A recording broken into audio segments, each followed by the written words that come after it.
La parole est à Monsieur Florian Sidbon pour 2 minutes. Oui, Monsieur le maire, mes chers collègues, notre groupe a déposé ce vœu au conseil d'arrondissement du 6e à l'initiative de mes collègues François Commet, conseiller d'arrondissement, et Céline Hervieux, que je veux tous deux remercier, et au conseil d'arrondissement du 15e.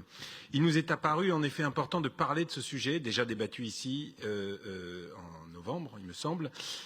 au niveau local, car nos arrondissements sont particulièrement impactés par ces services. Et ce sujet, donc, a été débattu et a donné lieu à un vœu déjà de l'exécutif. Les dark stores, pour rappel, ce sont des vitrines recouvertes d'adhésifs opaques, des nuisances pour le voisinage avec des attroupements de livreurs, un danger pour le commerce de proximité déjà lourdement impacté par la crise Covid, un bilan environnemental à l'inverse de ce que le réchauffement climatique nous commande, une catastrophe socialement avec des travailleuses et des travailleurs dans la pénibilité qui sont poussés à aller toujours plus vite et à prendre toujours plus de risques. C'est l'inverse de la ville que nous voulons. Nous ne voulons pas de cette société, en effet, du caprice, de l'immédiateté, de la consommation pulsionnelle, de cette ville qui serait rendue tel un no man's land, déserte, déshumanisée et gouvernée par des algorithmes. Alors si aucune loi ne permet aujourd'hui de réguler directement les dark stores, le plan local d'urbanisme parisien prévoit que ces opérateurs demandent une autorisation à la mairie avant d'installer leurs entrepôts, ce que beaucoup ont bizarrement oublié et c'est donc un moyen d'agir.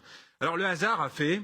que nous avons discuté en conseil dans le 15e, le jour même où notre premier adjoint, Emmanuel Grégoire, annonçait à la presse les mesures que la ville allait mettre en œuvre. Et si le maire du 15e a cru à une action concertée, il n'en était rien, simplement la preuve de la cohérence de notre majorité.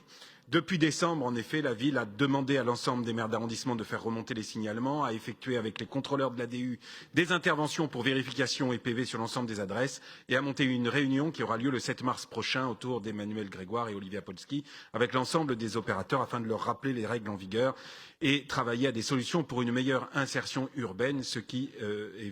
dont évidemment nous nous réjouissons. Ce vœu étant donc largement déjà mis en œuvre, nous vous proposons de le retirer.